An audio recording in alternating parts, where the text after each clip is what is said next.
I'm saying bye to all the lies and all the times you cried, saying that I wasn't right, yet I was right by your side. You manipulator, playing games, your friends commentators, and I don't know what you say about our private conversations, but it's got them hating thanks to all the rumors you be claiming. It's cool, I'm done with you, so they can throw you a celebration. You gon' hate it when you see me with somebody living better. I'm trying to tell you that me just doing me gon' have. Hello folks, and welcome back. This is Chris live in central Pennsylvania. And why are we not showing up on the screen? Just a second here.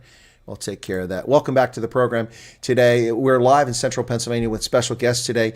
These are recent arrivals in the United States who arrived under President Trump's refugee resettlement program for South Africans, which is not exclusively for Afrikaners, despite the fake media lies about it. Yes, the group was overwhelmingly Afrikaners and one colored couple that came in the first wave, but this is not a program exclusive for farmers or for Afrikaners, and we're going to set some of the records straight today. This is a lady who was doxxed, and her personal information was illegally shared in South Africa in a violation of the Poppy Act, and therefore her identity is out there. She's from Port Elizabeth, Nelson Mandela Bay. So we're going to get her on the channel right now. She's with her mom, and we're going to talk an awful lot about things of interest to people in South Africa about how this program works. And okay, look, I've not gone into much detail. I believe your name is Santana. Is that correct? Yes, it is. Hi, everyone. Well, Santana, welcome. And this is my mom, Suzanne. Suzanne. Welcome, Suzanne and Santana. Now, folks, the lighting's not great because the clouds have moved in there, but they're outside. That's actually a beautiful backdrop somewhere in southern Alberta in Canada. No, I'm just kidding. They're not actually in Canada. We're not going to disclose the location, but Santana and Suzanne, let's go ahead and get started on this.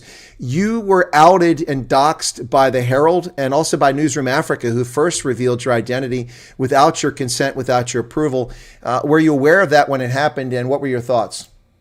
No, so actually from the beginning, I was telling my children just to, to hide their faces when we got to the airport. And since then, we've been just stepping out of the limelight. There is some people that went up and they did interviews. We decided to stay out of it due to me having 3 kids.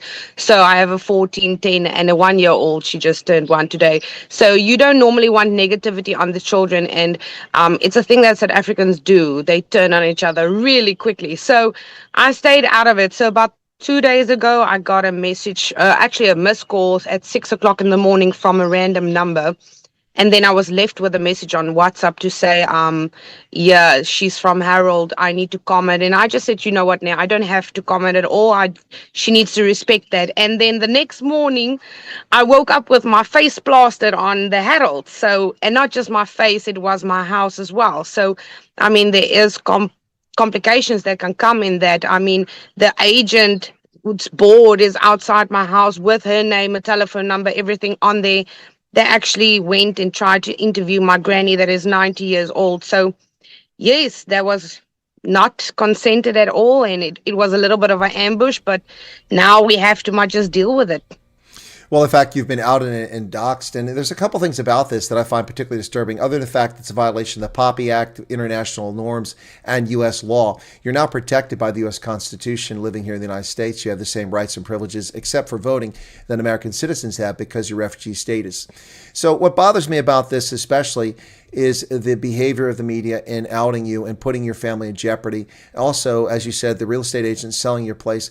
But let me ask you this question, because I know that these people lie in the media, and this is the narrative that's being put out there. It's for farmers, it's for whites, it's unfair, and it's all about criminality.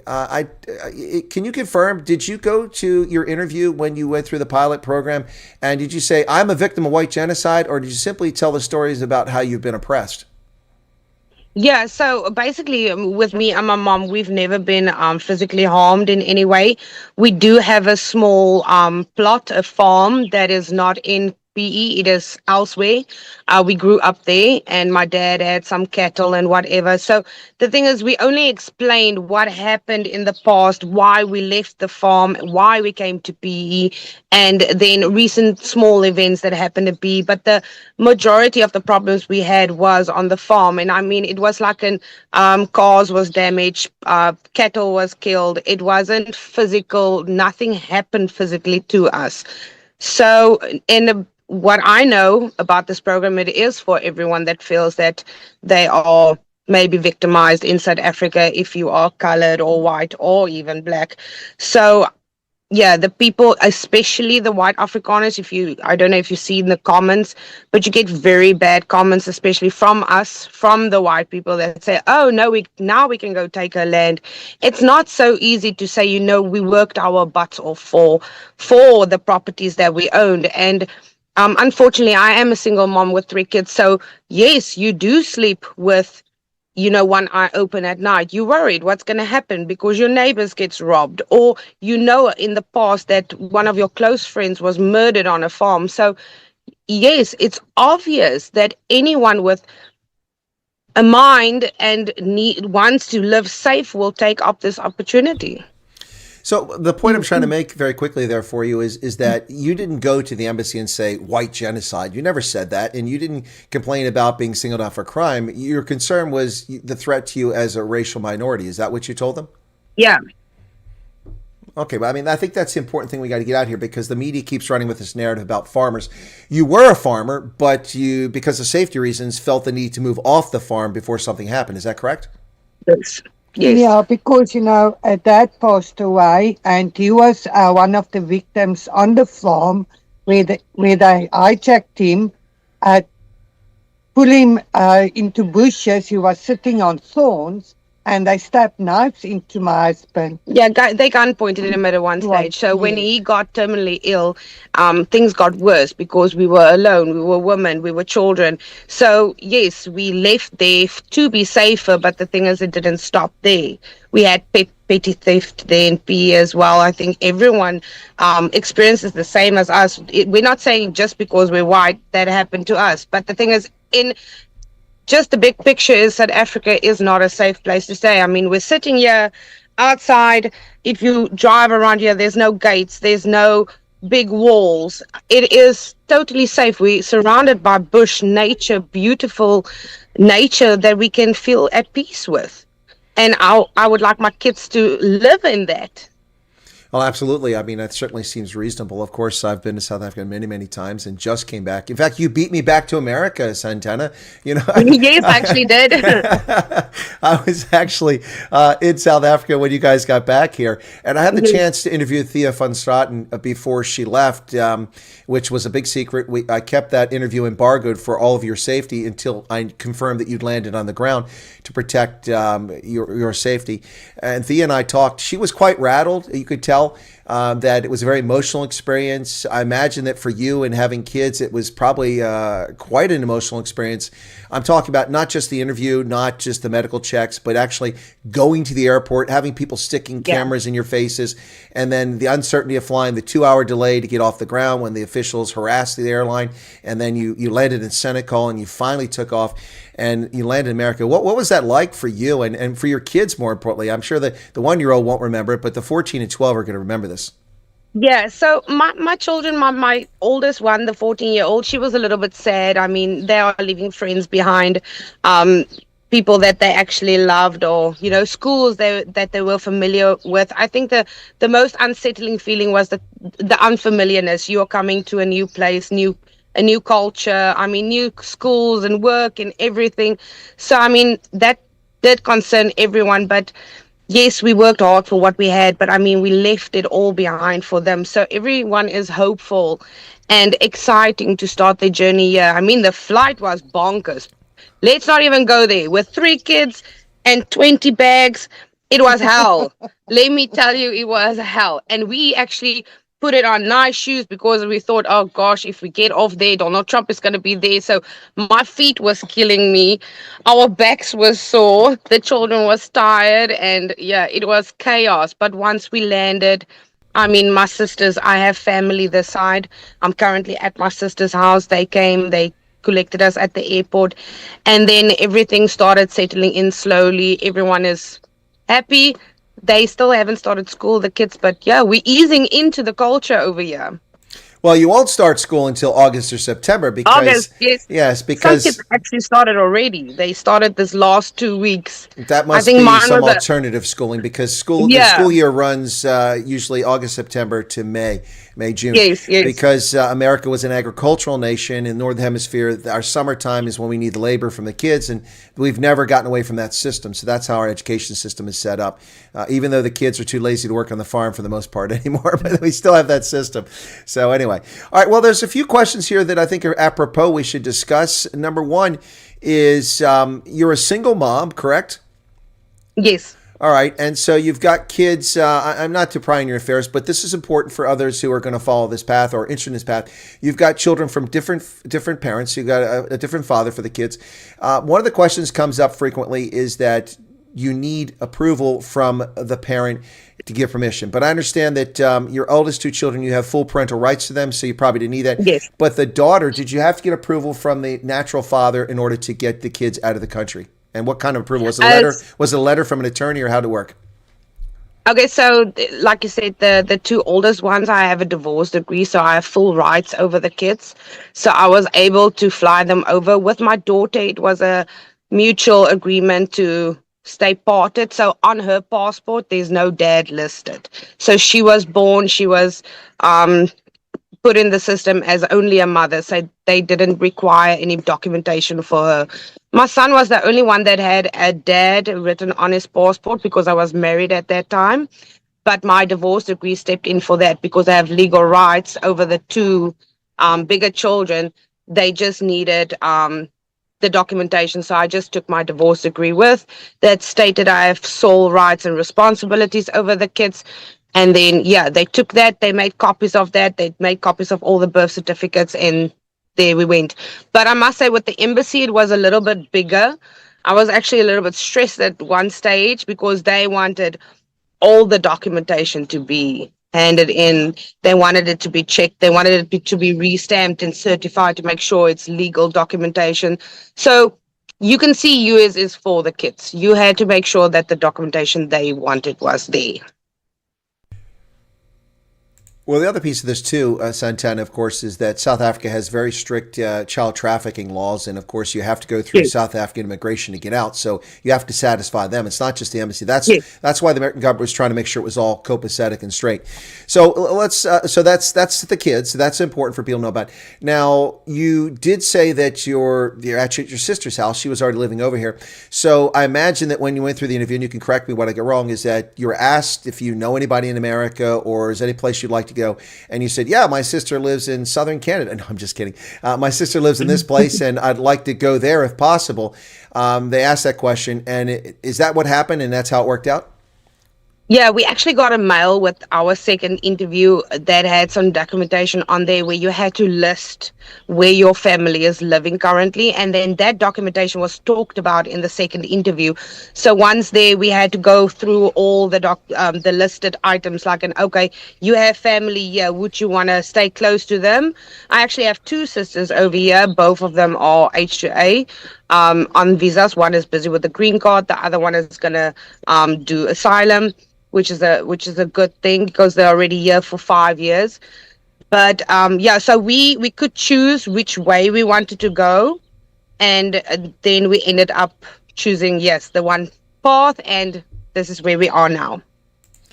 And of course, that begs the next question, because your mother is there. And as I've said from the very beginning, unless your parents are incapacitated mentally or physically and you're their caregiver and you have legal authority over them, your mom is obviously not incapacitated. She's perfectly capable. No. So your mom had to apply, even if she lived with you, had to apply on her own or express her interest on her own to get her own case number. Is that what happened?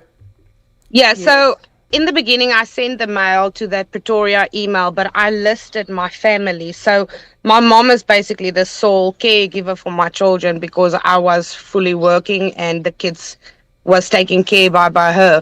But she was listed in my mail. But when they phoned, they said to me, I'm sorry, but we have to put on a separate case.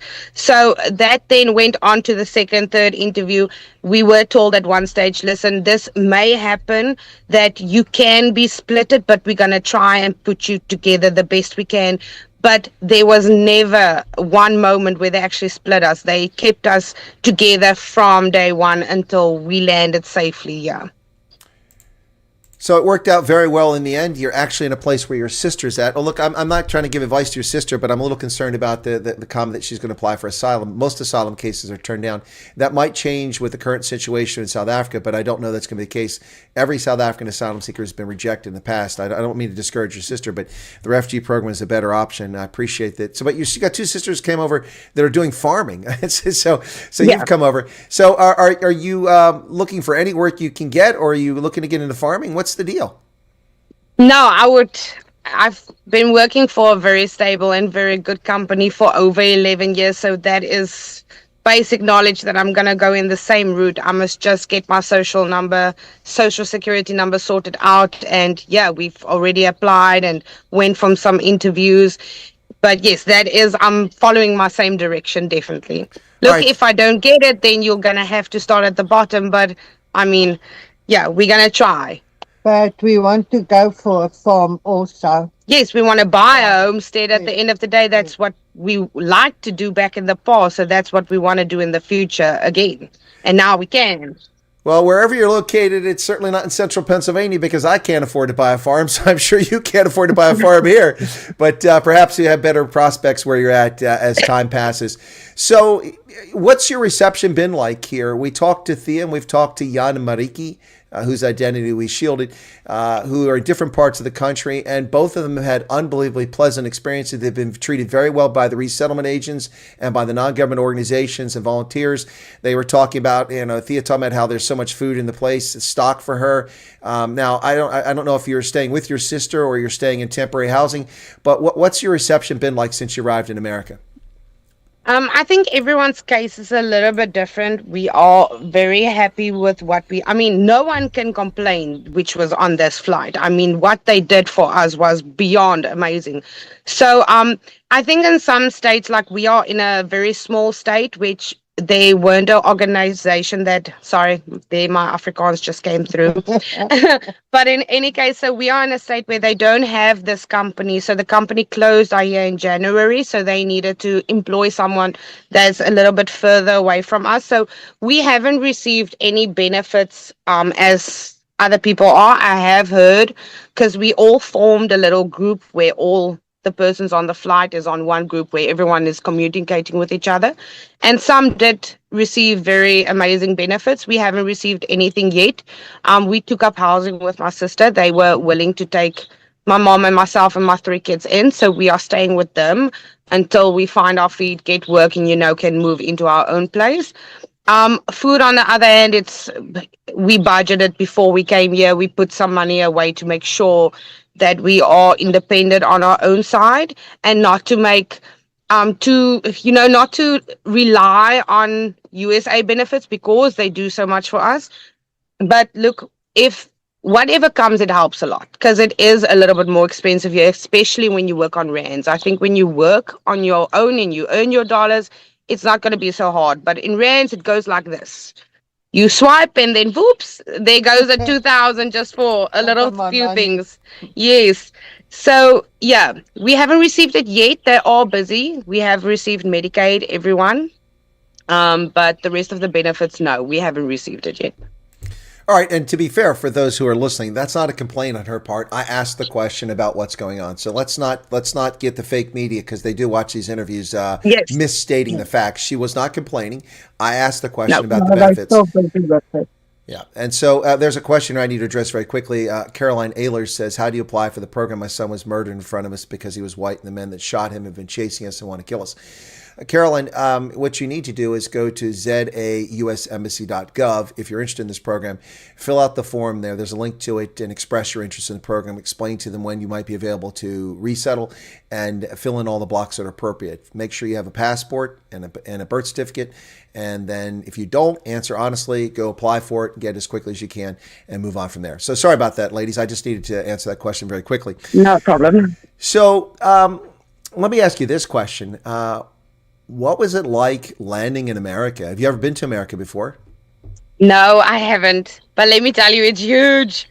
We landed in Washington, but as you're looking out of the window of the airplane, it was something amazing to see because you see one little house, but surrounding the house is just green nature.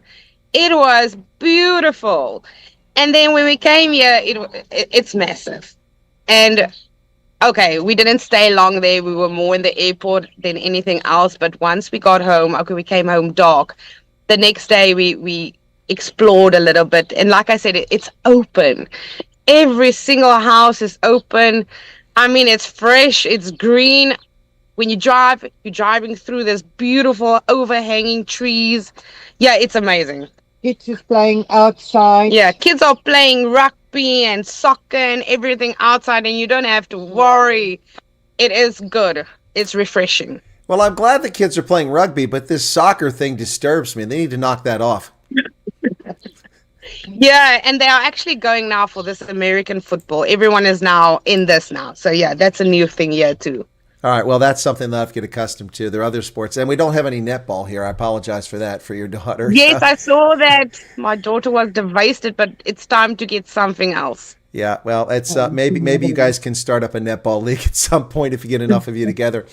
So wait around to do that. There you go. So what, from your perspective, of course, now people have to understand that your experience will not be the same experience the future arrivals will have. From your experience, which was different, what was the most frustrating aspect of it? Because the program was announced on the 7th of February, and then the U.S. Embassy published the email address on the 10th.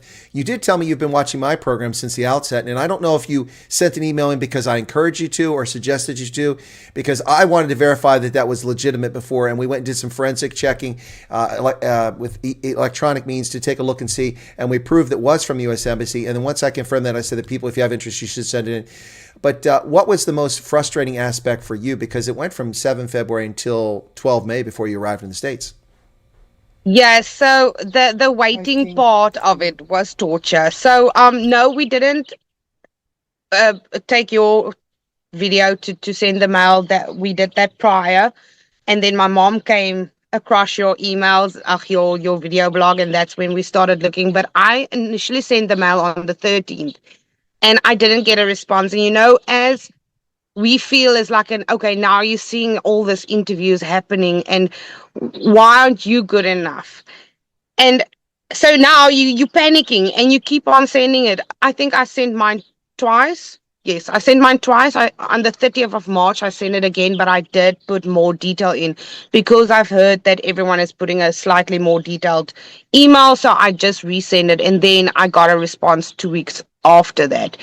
But now when you get a response, then your entire mindset changes, because now you're going from really worried that you're not hearing anything, and then suddenly you're like targeted because you're hearing something. So now you feel like, okay, so you feel bad for the people not getting the mail, and you badly want everyone just to be fine. But now on the other hand, you feel lucky and you feel, glad to have gotten a response from them. But now you can't say anything because they are not everyone is for you.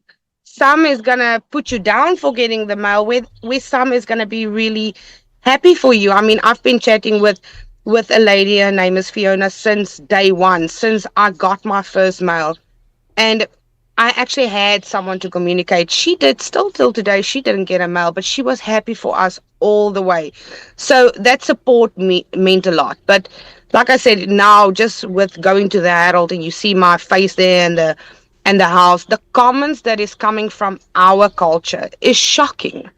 It's very bad. And I think that's why we decided to keep quiet in all of this, because we didn't want to bring that negative attention to our family. I mean, you're already going through a rough patch. You're leaving everything you worked for behind. It's New Year and there's challenges around everything. It is exhausting. It's a big thing. It's not a small thing. Now you have to listen to all this negative stuff happening around you. So we shut that out until today. But we're also working on big faith. Yeah, it was a faith thing as well. We prayed that everything comes in place. And, it did. And we are blessed and thankful, but we are still hoping that the rest of the people that also want to be here, they get their chance and they get here. Well, in fact, there is an important consideration here. You did mention your grand's still in South Africa. Yeah. And you still have property that I presume you're trying to sell or dispose of. And this has a negative impact on that, does it not? It does, because like I said, we are very scared for the agent now, because the agent is getting calls from people that wants to view the house, but then it's not people wanting to view the house. So yeah, we're sitting with it like, what do you do now? Do you take it off the market, or do you now rent it out? What is the option? So luckily with the farm, we got that sorted. We have liable renters there now currently taking care of it. But with, oh, and my mom's house as well, she has people in there that's also renting, good people. But with mine now, it's like, and because I had a house with a flat on, so my granny and my uncle is still in the flat. We begged them to come with us. So we're also getting backlash about that, because my granny is 90, and we were told, yeah, but why do you leave them there? It's not like we left them there. We wanted them. That's the only family we have in South Africa, is basically them.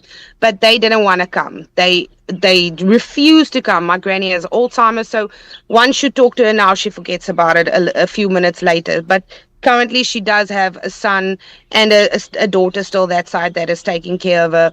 But yeah, it's a big concern, because now you don't know what's going to happen with your property. Like I said, a white lady commented on my ad, and she said, "Oh, now we're going to go grab her land." I mean, honestly, it is already stressful having an open property there. Now you're getting comments like that. So yeah, it's a big concern. Well, let's be clear about something here. The fact that you fled for your lives to seek refuge abroad does not abrogate your legal rights in South Africa. That is still your property, and no one has a right to steal it. No one has a right to confiscate it. It is not abandoned property. You had to flee because the government of South Africa is not protecting your life because of its political policies, and therefore they have a legal obligation to protect your rights as the owner. And that is not being shared by the media. I'm just telling you that right now. I don't know that they'll do that. I'm just telling you that that's your right. You are a South African citizen. You just simply have refugee status abroad where you've sought refuge. Now, if at some point down the road you choose to become an American and you get qualified and you become an American, it's a different story. But then you still have rights to that land. So I just want that to be clear, because a lot of these people in the press are running their mouths and they don't know what they're talking about. Yeah, exactly. So what has been the most exciting thing for your kids so far? Well, it's been a little bit cold. Yeah, it's been a little bit cold, so we haven't done a lot yet. And we had like a big power outage for a few days where there was a really big storm. Let me tell you, the storm was so scary. We've never experienced something like that in our lives. We actually all slept in the living room because we're not used to it. But yeah, exciting for them is just so far. Oh, my son has this bottle thing, the recyclable bottles, the plastic bottles. He's like gathering all of them to make his own money now. So yeah, they've been loving the shops and the environment. But we haven't done enough to say, okay, this is a specific thing that we love so far. All right, well, that's fair enough. So let me get your thoughts. I mean, I've shared my statements and my sentiments about the behavior of the Herald and Newsroom Africa in exposing you and putting your stuff at risk, and also your family at risk. What are your thoughts about that? I mean, are you angry about that? Yeah. Yeah, you know what? I was angry, then I was disgusted, and then I was sad and nervous and stressed and everything at once. But yesterday I just thought to myself, haters is gonna hate, and people that felt like they didn't maybe get the opportunity, or people that didn't want the opportunity is now a little bit jealous of you being this side. I don't know how I need to put this. I don't want to say people is jealous, but the same people that is complaining about South Africa is the same people that want to talk smack if you hear. So yeah, it is frustrating, because mind your own business. It's my choice, it's my kids, it's my right. I was offered this amazing opportunity and I wasn't stupid enough to turn it down. I took it. My kids have a bright future. That is what I'm here for. I'm here for my kids. So if you want to judge me by that, then go ahead, do that.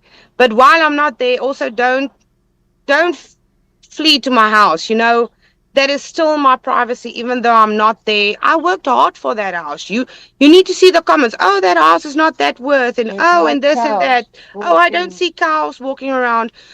People are petty. Get over it. We are here. If you want to be here, apply. Come. If you don't want to be here, then stay where you are, but stay quiet. Leave your comments to yourself. Well, I agree 100%. That's been my position us all along. You know, I frequently say that one of the challenges with the Afrikaner community is that if you get 10 Afrikaners together, you'll have 12 leaders. If you get 10, if you get 10 Afrikaners together, you'll get 20 plans of action and no action taken. They turn on each other really quickly, and it's actually very sad because the times we are supposed to stand together, then there isn't. I mean, not to be rude, but have you seen the African population? I'm not saying anyone rude, but if they stand together, they stand together. Yeah. But we talk together, but we don't stand together. And I'm not saying everyone is like that, but I mean, why turn on each other if we all are working for the same goal at the end of the day? We all want our kids to be safe. We all want to be safe in our neighborhoods. So, yeah. Well, and I think we've seen the last part of that 3 statements I make about the Afrikaner community is that if you get 10 Afrikaners together, one of them will betray you. And we're seeing that happen on a daily basis. That's true. It's rather unfortunate, but well, that's all right. The cough. I've still got my crud from South Africa. Picked up on the way back. So, ladies, let me ask your mom this, Suzanne. For you, not to pick, but you're not a 20-year-old Burmese. You got a couple more years under your belt there. So, has this been a difficult transition for you to come to America, where things are so very different? We don't have robots. We have traffic signals. And unlike South Africa, we drive on the right side of the road, not the wrong side of the road. I work here in 2023 by my kids. I've got a visitor's visa for 10 years. So, but to go up and down to my kids, and Santana took the refugee program, that's why I also said, okay, I will also take it, because why? Well, I've been in South Africa alone, and all three my daughters are this side. So I'd rather do it also, and I'm together with all my kids and all my grandkids. But yeah, for the first day today, I drive, and it feels like I'm driving in South Africa. If you put your mindset together, in a left-hand side that you drive, then you can do it. For me, it was very confusing. I hated it the first day. I mean, I felt like the car was going to go off the road because you're used to being on the roadside. But now, after about a 2 weeks drive, I'm fine now. But what I like is the automatic. Oh, yes, everything is automatic here. I'm like, we're gonna miss driving stick, actually. But now the kids are going to learn so quickly with the automatic. But yeah, it's different, but it's good. It's a good different. You need to embrace it. Well, I don't embrace automatic transmissions unless I'm driving the city. I prefer to drive a standard myself. It can be a little frustrating because, yes, most vehicles are automatic transmission here in America now. Yeah. It was about 50% until about 25 years ago. Now it's almost all automatic. It's difficult to get a standard transmission, so I kind of miss that. But you know, you can imagine what my day was like when I lived in Botswana. I would drive my left-hand drive, automatic transmission, to the embassy in the morning, and then jump out of that, park next to my Land Cruiser, which was a right-hand drive with a standard stick transmission. So imagine getting confused. Yeah, that was quite an adjustment every morning I had to make, but you learn to do it pretty quickly. So what about the lingo? Are you having any challenges with the lingo? Have you? I know you already, you know, because I look, not to keep picking on my friend Monty Jackson, but if you've heard the story, Monty came to my meet and greet in Vanderbilt Park, and he came after it was over. So I was having dinner with Ronell, one of my moderators, and Monty was sending me voice notes trying to find out where we're at, and then he said, "Hey, I'm gonna give you my stick." And like, Monty, you can't say that in English. He translated from Afrikaans. It's actually a USB thumb drive. Giving your stick means something very different, and I prefer. I just said it earlier. Yeah, I prefer Burmese if you be honest. Anyway, Burmese. Yeah. So have you run into any? I know it's early stages, but have you run into any language things where you might have said something that confused people?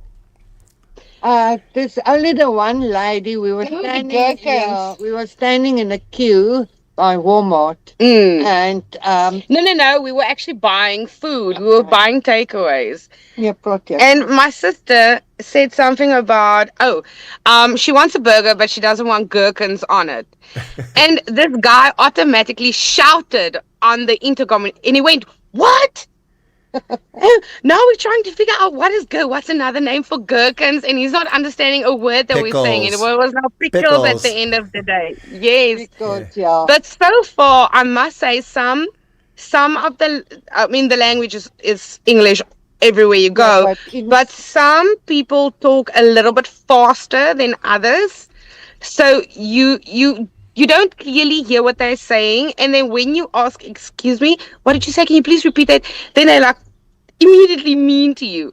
But then on the other hand, you do get other people which you can clearly hear what they're saying, and it's easy to communicate, and they are super friendly as well. We met this nicest old guy yesterday, an old man and his wife from a church, and they were a beautiful couple, and we spoke for hours long. But yeah, if you go to Walmart and you're asking for earpods, you're just gonna hear and they're like, what is happening? What did you say? Yeah, that's what I want to try to say is when I think I went to get some Coke for us, and when I came back, my granddaughter told me, Oma, there's a lady that's standing in front of us. She's reading what the lady was typing on the cell phone. Yeah. We were at the food section. There was like a homemade pizzas or something there. But now my daughter's talking to me in Afrikaans.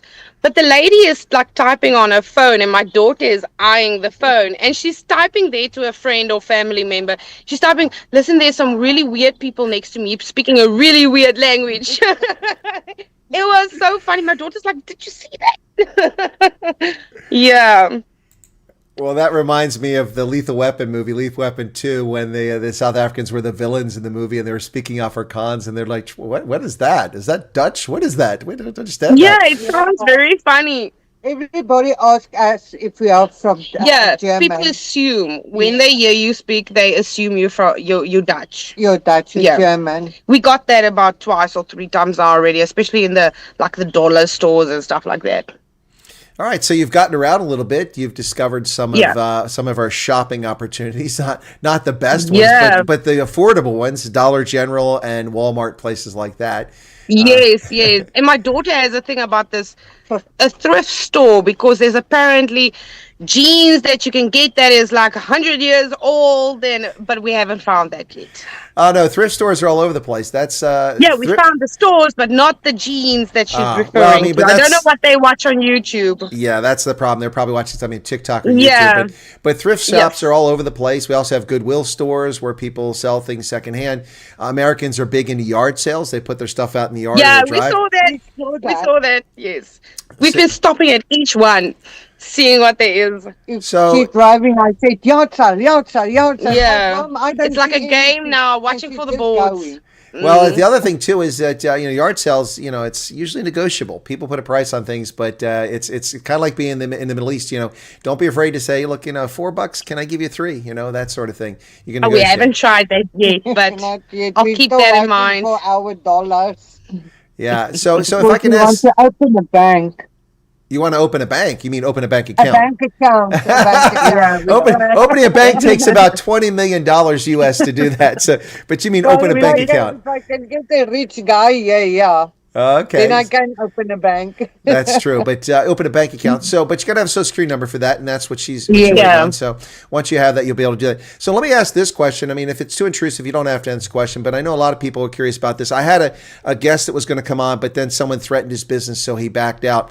Talking about finances, you did say that you would you'd be able to. I guess you put a little bit of money together to come over with you. Did you bring cash with you, or did you use like Wise or something like that to put your money into a PayPal or Wise? If you don't mind sharing, if it's too personal, you can keep it to yourself. But no, it's fine. So we had a few vehicles that we love Bucky, so we grew up with Bucky. So we had it a truck. Yeah, trucks. Yeah, this side it's trucks, but we had like 3 Buckys that we sold on that side, and that cash we kept on in 2 separate accounts, not to go over just to make sure we're not going over any legal limit that we can take in here. And then we had just a few cash that was set aside for when we come here. And we do that international banking. Yeah, and then we still now need to open the account to have some funding, which is still now in our accounts to be transferred over. So we are still struggling a little bit with that, because when you here with a South Africa card, it's very difficult. You have a limit of like $270 you can draw every day. So like me, I've been driving them crazy for this 2 weeks because I want to go buy my own car. But now you can't because people here do not want to take any transfers. Absolutely not. Cash. It's just cash. So now you can't make a transfer and you can't withdraw more than $270 a day, which is a lot in our money. So it is impossible to get like $10,000 just in a week's time to buy a car cash. It is impossible. So yeah, we did set aside some funds. We did sell some items. We did not bring our furniture over because they said it's going to be like 120,000 rand in our money, where I'm not a person to wait. I can't wait 6 months for furniture. I would rather buy here. So we sold that and put that in an account to make sure we can buy this side. You know, exactly. That's the advice I've been telling people. Look, you're going over. Now, you said something about 20 bags, but I mean, you had a large number of people. I mean, normally on a flight, you're going to it was 2 per person, which we are fine. Yeah, there you go. So 2 per person. That's 2 at 23 kgs, which is not very generous. Yeah. In fact, and that was without the 5 that went on top. So it was in total 25 bags. And yeah, only 2 big human hands to carry and small little hands. So yeah, hectic. There you go. Pack little. If you want to go, pack as little as possible. Yeah, what you should take like is... I said, we are Boer girls. Say again? We can handle it. We are Boer girls. We can handle it. Oh, Boer girls. Okay. I think you're mixing English and Afrikaans. Boer meisje, I think what you mean to say. Yeah. No, I told sometime this morning, if I'm struggled to talk English, I can tell you, what do you say South Africa? I'm proud Afrikaans. There you go. Yeah, no, so I mean, it's important for people to understand that because, you know, some people ask the question, how much cash can you bring? You can bring $10,000 into the U.S. duty free and without declaring it. Anything above that, you have to declare. So if you have cash coming in, but you're only allowed to take so much cash out of South Africa. So that's an issue. Like when I go to South Africa, I can only bring in 25,000 Rand. That's all I'm allowed to bring into the country. Otherwise, I'm like Cyril Ramaphosa at Pala Pala, violating currency laws. Oops, did I say that out loud? And just another thing, within the bank account, you're only allowed, I think, 1 million rand in your bank account. So, yeah, we kept it low in the bank accounts, but we split everything up so we were safe on both sides. 2 accounts, 2 people, no trouble. All right, so here's another thing. You got all these, smart alecks running around going in the Daily Maverick and elsewhere. I heard East Coast radio shaming themselves today, going, oh, these aren't refugees. So they've got suitcases and they're dressed finely and they're going over there. Who are they to be refugees? Refugees are starving people. Well, I would take exception to that comment, and I'll give you a chance to comment in a second, because this is in-country refugee status. You're not legally a refugee. You've been granted the status because of the situation. We've done the same thing in the past for Cuba. We've done the same thing for Bosnia-Herzegovina. And the people that fled those countries had their belongings with them. They weren't starving Ethiopians in a refugee camp in Kenya. So, I mean, I take great exception and offense to that nonsense. I don't know. Have you thought about that? Have you heard about that? Does it bother you that people make those stupid comments? Yeah, we actually heard about that a lot before we even came here. We were like pointed out and said, they want to be called refugees, but they're taking funds from our medical and our old people and stuff like that.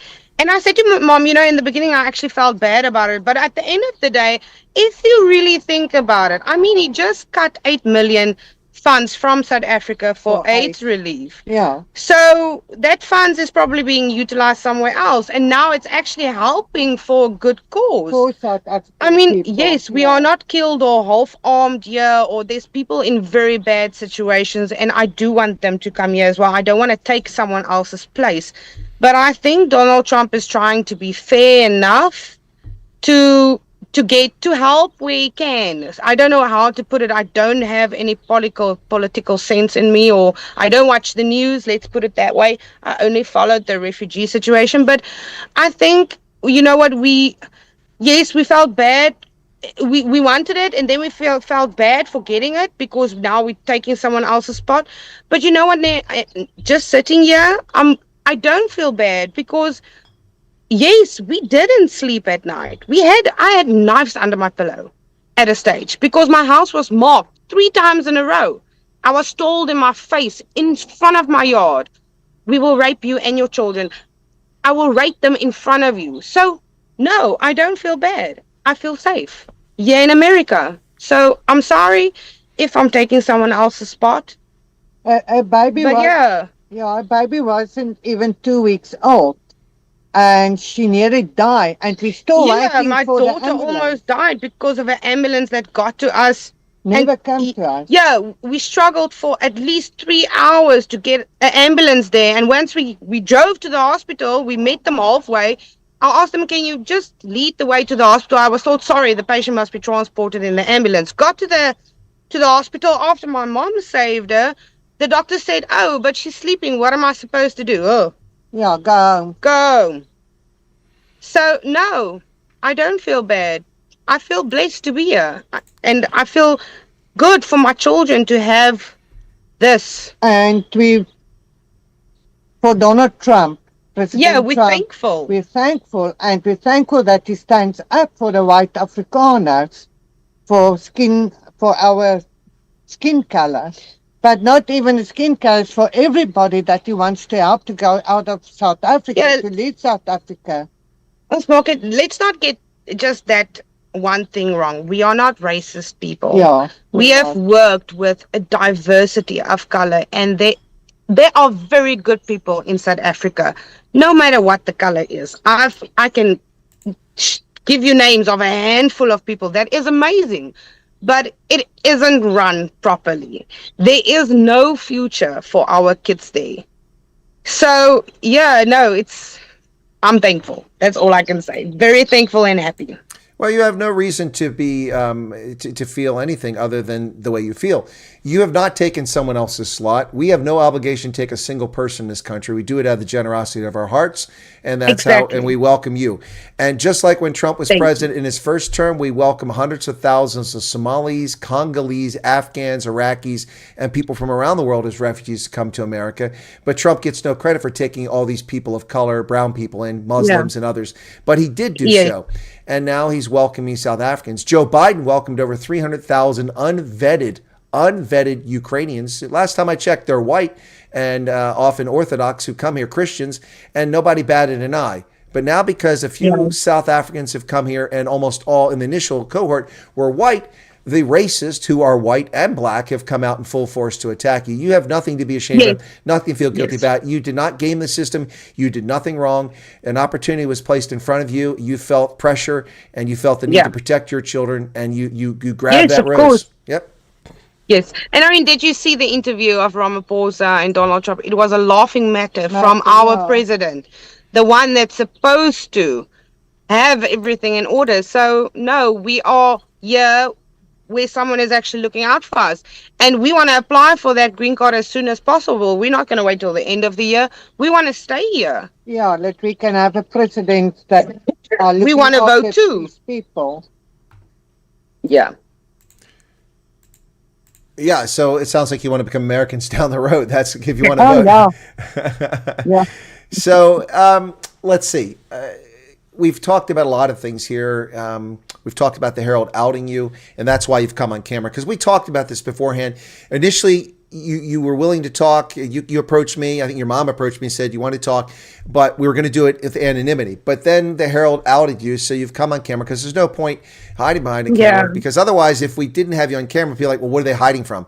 Because you've already been outed. Yeah. So. We want to help. We want to help. We want to do it. Yeah. We did want to do it anonymously because we want to help people that has questions, and maybe even though we're not so familiar with what's going on, at least there is, like you said, with the children situation, there is some questions that people wanted to ask, but you never put yourself out there to ask. So that's why we wanted to do it anonymously. But yeah, with the Herald and my face plastered everywhere, it was my a coming out party now. It's done. It's dusted. It's over with. Well, I have to tell you, because I asked you if you want to send me a photo, and you sent me the picture of the Herald. I'm like, I don't want to use that because the newspaper isn't the most complimentary. I have to say that if I had a picture stamp of you now, it'd be much more complimentary than the photo they used in the newspaper. So let's see. We've talked about the most exciting things. Now, by the way, congratulations again. I told you off camera, but many people said early on your daughter's turned 1 year old today. Happy birthday to her. Yes. Yeah. Thank you. Thank you. So I do have a question for you. It's early days, but is your intent to speak to your new daughter, your youngest daughter, continue speaking to her in Afrikaans so she learns the language? So at home, we are speaking Afrikaans because everyone is Afrikaans. But when we go out to the stores, we try and respect everyone else around us because it's English. So then we talk English. And I know my daughter, she's not talking yet. She's walking and running, but she's a little bit slow with the talking. But I wanted to be comfortable in both because when she now starts talking, she's probably going to have one of, the USA accents, which we don't have because she's going to grow up here. But I would want her to feel comfortable either way. If she chooses to be English, then that is what the house is going to be. You know what? The youngest one makes up the rules. So, yeah, we're keeping it original, but we doing it both ways to make sure she's comfortable at the end of the day. All right, so what's the agenda for the kids? Burgers and pizza and tacos, or is it going to be Cook Sisters and Durvos and Biltong and... Well, we're already missing the biltong part, so we're going to make our own. We're going to try to make our own. We are actually doing our first braai today because it's my daughter's birthday. Barbecue. So we're going to do barbecue or braai. Yeah, it's on a gas, so it's a barbecue. Apologies. But yeah, we're doing that today.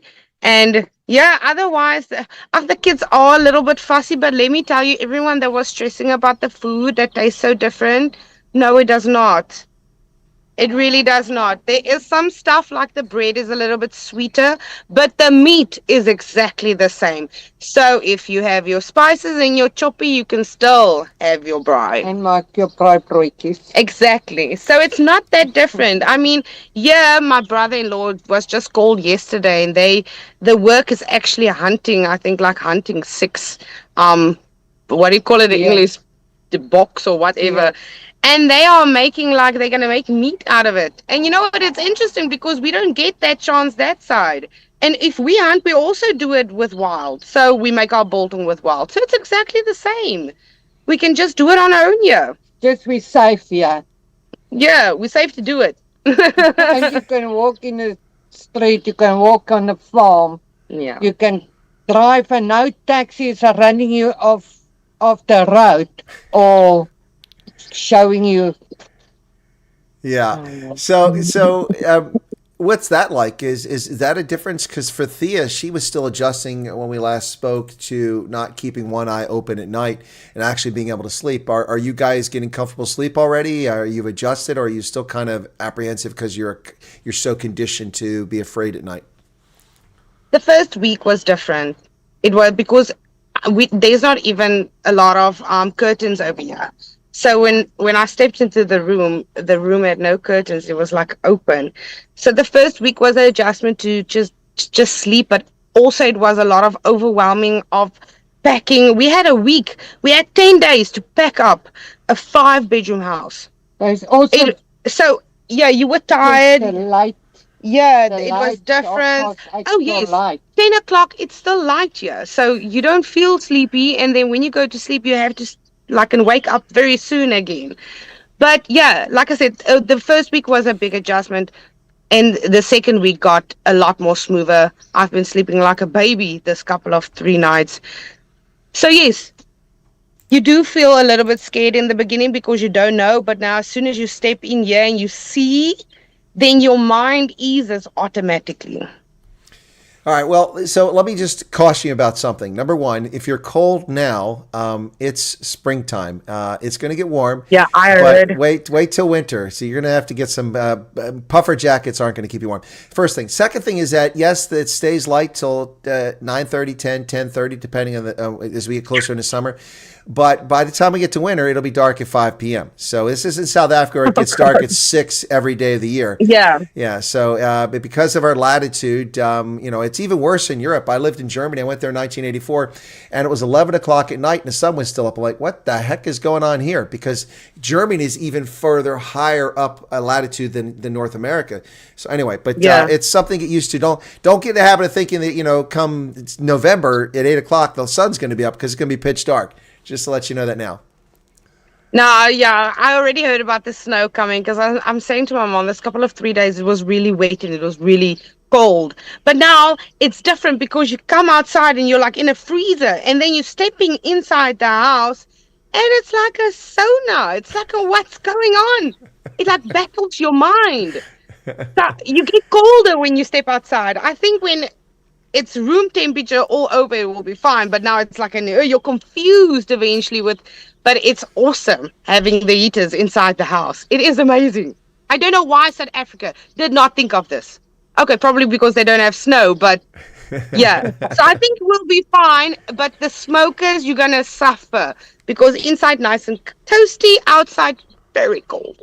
Yes, and America has kind of moved away from smoking. We used to have about 65-70% of adults smoked when I was a kid. Now it's closer to about 16 or 18% of adults actually smoke. It's become kind of frowned upon. You can't smoke in a lot of public spaces or restaurants, airports, so it's an adjustment. I know that on the flight, Thea talked about this. The people who are addicted to their cigarettes had a hard time because you can't smoke on a plane.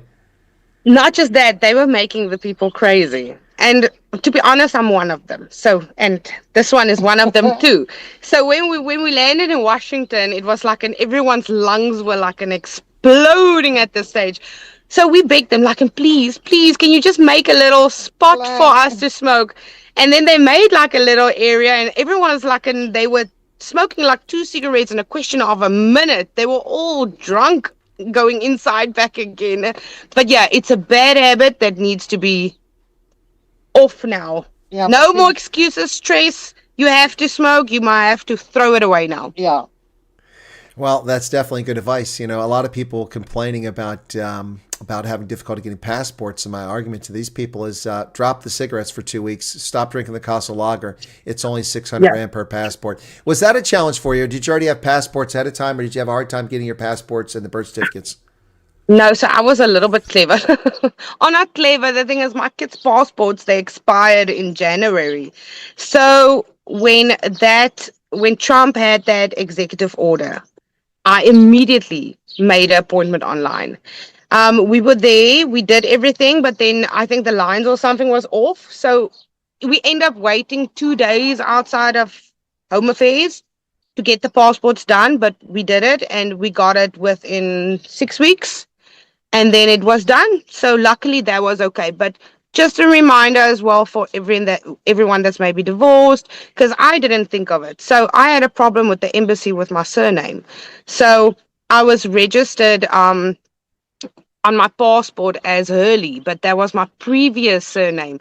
Because this passport is now valid for 10 years, you don't think about that.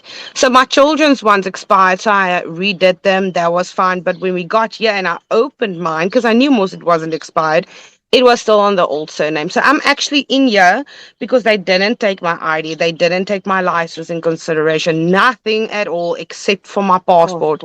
So I am here under Santana Hurley instead of Santana de Bruin, which I'm legally in South Africa as Santana de Bruin. So yes, if you have one that you need to change, do it now.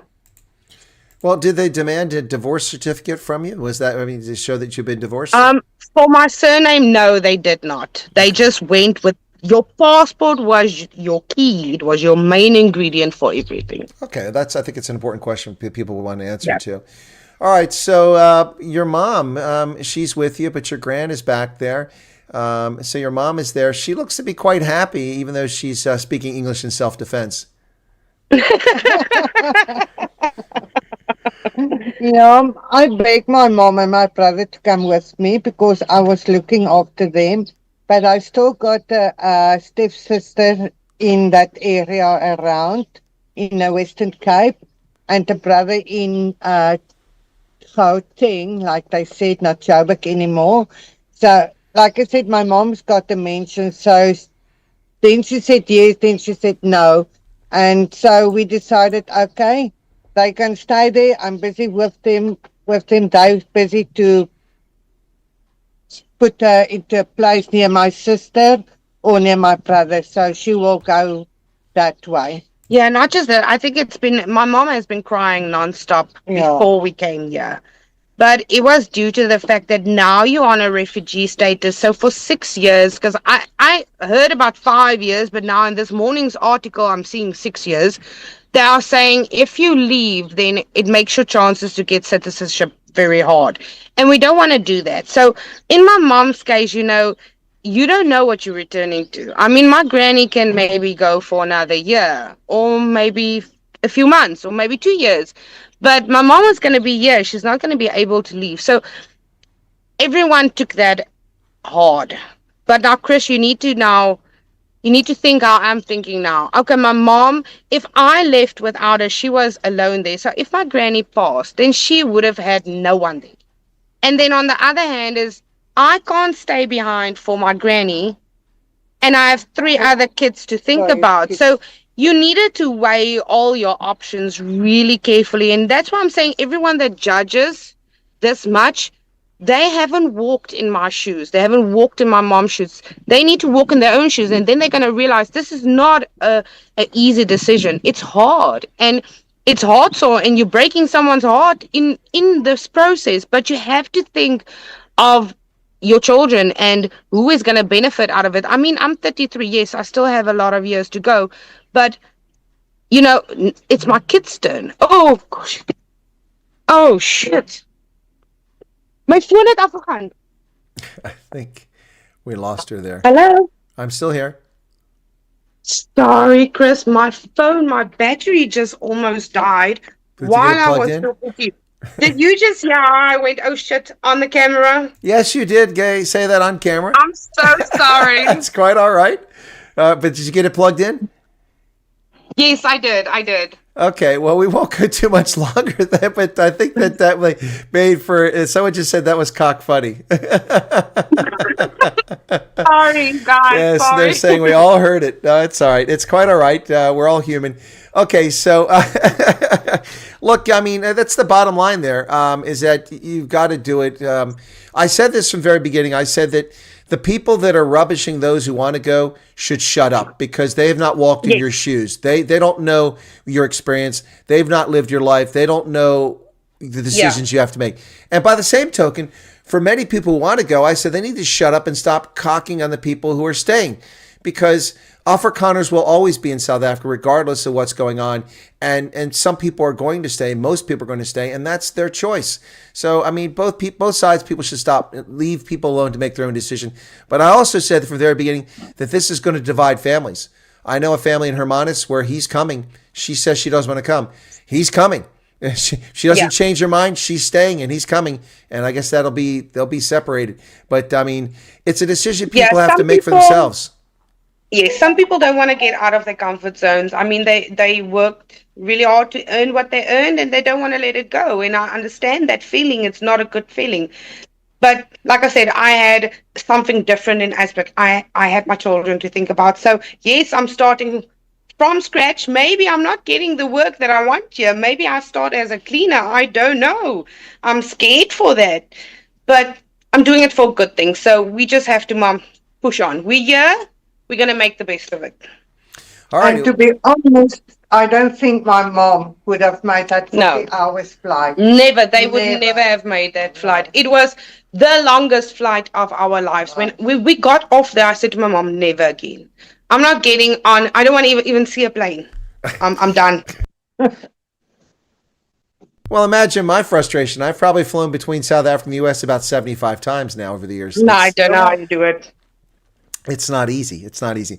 All right, ladies, you need to charge the phone, and I think we've covered most of the ground here. I'm going to give you a chance, Santana, to have any final words. I don't know if you can turn if you want to keep it that way for portrait, but if you can change, that's better. Yeah, that's so we can see a little bit better. But I'll give you and your mom the floor. Anything you want to say to people? I know you're holding the phone, so I don't want your arm to get tired. But anything, I give you the floor, and then once you drop off, I'll wrap up. But your chance to say, by the way, you have awesome hair. That's pretty cool. Oh, thank you so much. You're very welcome. So Thea's probably going to be jealous when she sees your hair. But yeah, so anything you want to say to prospective folks that want to come over, or about the experience, or if you want to thank America or Trump or me or whoever you want to thank, whatever you want to say, the floor is yours. Go ahead. Okay, so from my side, I just want to say, guys, it is really awesome over here, and there is a lot of opportunity.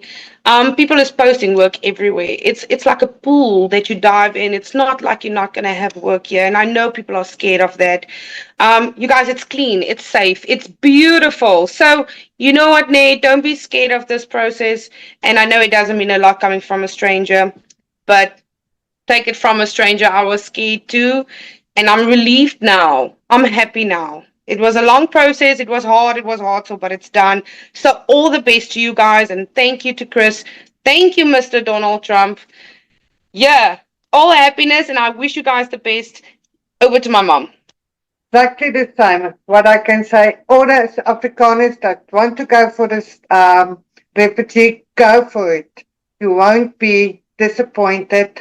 And thanks to Chris for all your videos that I shared to the Yeah, you whole helped a lot. family, to the whole South Africa, and said, join Chris, listen to him, he Yeah, knows that's what true. he's talking about. Don't even look at Afrikaans news, English news, any news of South Africa, because they're just talking a lot of nonsense. Just looking at Chris Wyatt and you know what's going on. And President Trump, I'm glad someday I can tell you you're my president and I will vote for him. And thank you for everything that done by my family and all my grandkids. I know will have a safe life and a good, what do Future. you call it? Future and education in USA. Yeah. Thank you. So thank you, Chris. Enjoy your day. And listeners, thank you for listening to us babble. Well, ladies, thank you very much, and I wish you the best of luck. You're welcome to stay in touch with Thank me, you. and if you want to come on again down the road and give us an update about how things are going, if they're going well, that'll be fantastic. But I wish you the very best today, and have a lovely evening. I'm going to go get some rest once we're finished because I'm still recovering from my South African crud. Oh, Sam.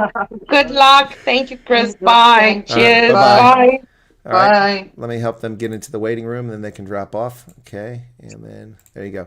All right, folks, so that was Santana Hurley. I didn't even have her surname when we started this. I'll update the screen so we have that on there.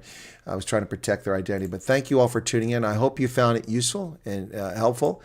And Job for 9, thank you for becoming a team member. And what's this? People can't vote? No, you can't vote. Of course you can't vote. You're not a citizen. Why would you be allowed to vote? That's just a silly statement. We don't let non-citizens vote in this country. It's illegal. Some other countries do allow that. 842 likes. Can we do a little bit better than that and get 1,000 likes? Is it that hard, folks? Yeah, so now you've had a conversation with Thea before she left. The first interview with the South African refugee, despite with BBC, they lied. They didn't have the first interview. I had the first interview. It was done before people left. And then we had Thea once she arrived here again. We've also talked to Jan Mariki, who are in different, all three of these people are in completely different locations around the country, by the way, in case you're curious. And all of them have been welcomed with open arms. In the case of Santana and her mom there, Suzanne, a little bit different because they are placed with family. So the support is a little further away because of where they went, but that was a choice and the government accommodated them. So you see, it can work. Her mom put the statement of interest in separately, and both of them wound up in the same place. So it can work if you want. Again, I am not encouraging anyone to leave South Africa. It's heartbreaking that anyone would want to leave such an amazing country.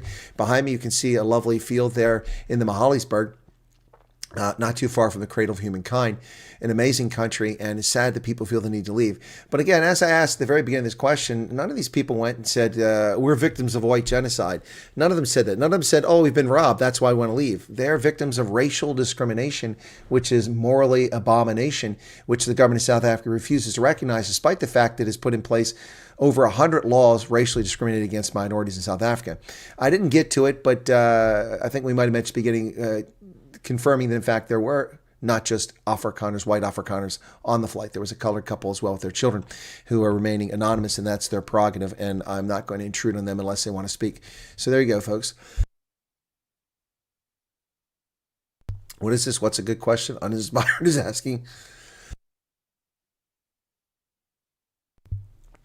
What is this thing here? So I don't. Oh, there it is. Can I get a green card in 1 year and join the military? Okay, I've answered those questions many times, uninspired username. You don't need a green card to join the U.S. military. You can enlist the U.S. military from overseas. You can enlist the U.S. military in the United States if you're a legal resident here. Being a refugee in the United States makes you a legal resident. You can enlist as soon as you are in the country and have a Social Security number. You can enlist, provided you meet the entrance standards. Piece of cake, no problem. There you go. All right, William, thank you for the 14 Rand super chat. I appreciate that. Thank you guys for the super chats. We did get over 1,000 likes. Thank you for that. I wonder if we can get over 10,000 views before we wrap up. But thank you all so much for tuning in. Tomorrow, Rob Hersolf will be on the program. Hope you're looking forward to that. Rob is still here in the United States, taking care of business. He's been very outspoken about the ANC, and the Truth Report is coming out very soon. Rob is a big proponent involved in that. I'm also involved in the Truth Report, and you'll see my first report on the Truth Report next week when it debuts. Looking forward to it. Very exciting. We'll see how it goes. You're welcome. No, it's okay, Uninspired. You don't have to apologize. People ask me these questions 10 million times. I do my best to answer them. Okay, thanks a lot. I've tried making an appointment for my passport. What a mess. Yes, Mr. OB, it is a mess. This is why I told people not to sit. Get off the pot. I've been telling you since February 7th, even though I'm not encouraged you to come to America, I don't understand a world in which people don't have passports. I've had a passport since the age of 18. Since the age of 18. So you should have a passport. All right. Along with Lord Renwick, I have been an HR assistant, and we are instructed to not employ whites. There you go. There you go. That's right there, proof.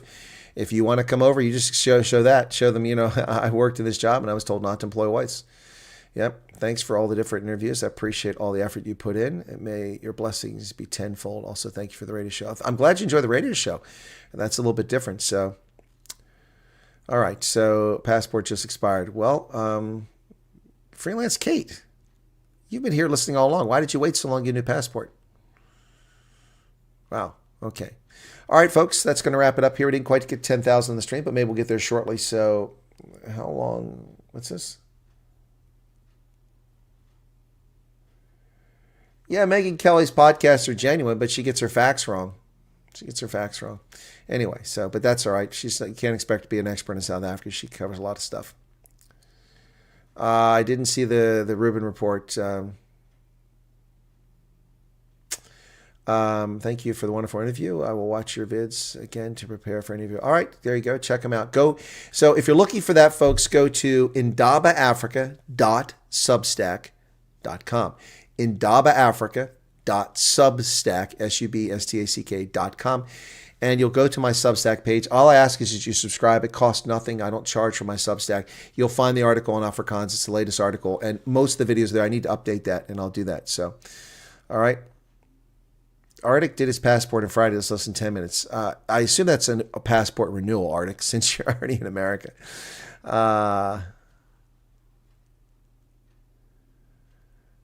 Unemployed for 2 years because you're white, says Shelley. Okay. You're welcome, Rick Ross. Okay. Welcome to you. All right, 9905. Let's see if we can hang a little bit longer and get to that 10,000 mark. People tune in. So you've been listening to this conversation with Santana Hurley and her mom, Suzanne. And we've been talking about their experience in America as refugees. Now, Santana was outed illegally in violation of the Poppy Act by the Herald, and if I recall correctly, by Newsroom Africa, if I'm not mistaken. So, yeah, she decided to come on camera. Originally, it was going to be off camera, so there you go. And the reason for coming on camera is to tell people what the experience was like, and also for people to understand the path that they followed so that we don't, renewal for a second. Gotcha, Arctic. That's what I thought. Yep. So it was important to do this, I believe, because people are rubbishing the process. We have Afrikaners who are betrayers to their own people. And we have leftist South Africans and black supremacists who are betrayers to all their people, denying them this opportunity to apply for this program by misleading them and telling them there's an age limit, telling them if you're infirm, you can't come, telling me for pension, you can't come, telling them all kinds of lies that are just nothing but total nonsense. And so I would not listen to those people. There's a word for that in Afrikaans. I'm not going to say it because it's profane. Do you think you'll be able to soon let us know if you manage to get into contact with someone going over with a new application? I am in contact with people, Janine Scenes, who have appointments for interviews. The program continues. It hasn't stopped. It's not stopped. The new program, which started on May 12th, is in progress.